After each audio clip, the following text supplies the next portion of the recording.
dirancang untuk memberikan arah dan tujuan dalam proses pendidikan.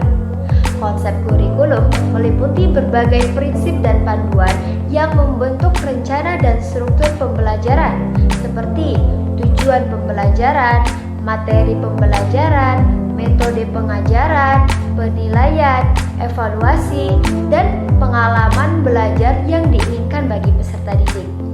Tujuannya adalah untuk menyediakan kerangka kerja yang jelas dalam pembelajaran, membantu pengembangan keterampilan dan pengetahuan, serta mempersiapkan peserta didik untuk menghadapi tantangan di masa depan.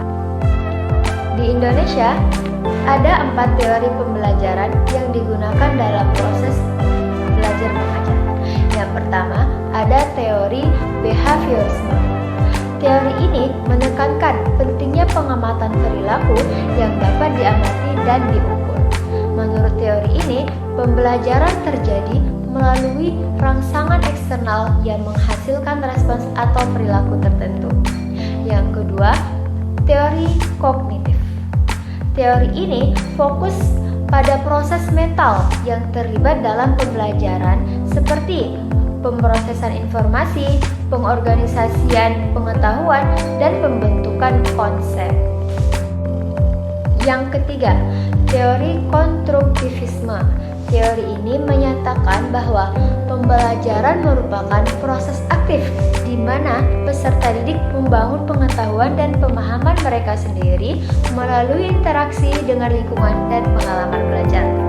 Yang keempat, teori humanisme. Teori ini menekankan bahwa pada potensi manusia untuk tumbuh dan berkembang secara positif. Teori ini menganggap bahwa individu memiliki dorongan bawaan untuk mencapai potensi penuh. Sebelum kurikulum diterapkan, ada yang namanya perencanaan kurikulum. Perencanaan kurikulum adalah keputusan yang dibuat tentang tujuan belajar beserta strategi dan metode yang dibutuhkan untuk mencapai tujuan tersebut. Ada 7 langkah-langkah dalam perencanaan kurikulum.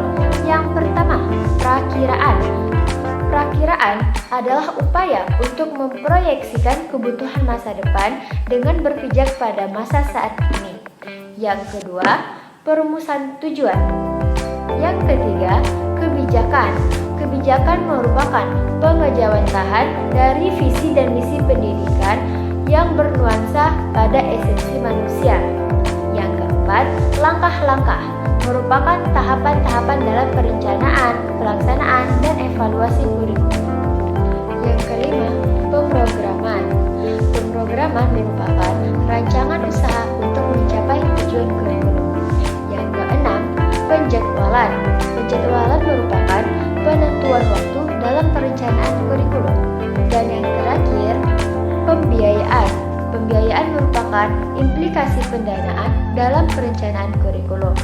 Untuk memperoleh pendidikan yang berkualitas dan mampu bersaing dengan bangsa-bangsa lain, maka dibutuhkan kurikulum yang berkualitas pula. Melalui penerapan konsep kurikulum yang baik, diharapkan pendidikan dapat memberikan pengalaman belajar yang bermakna, relevan, dan memadai bagi peserta didik untuk mengembangkan potensi mereka secara optimal. Sekian dari saya, kurang dan lebih mohon maaf. Assalamualaikum warahmatullahi wabarakatuh.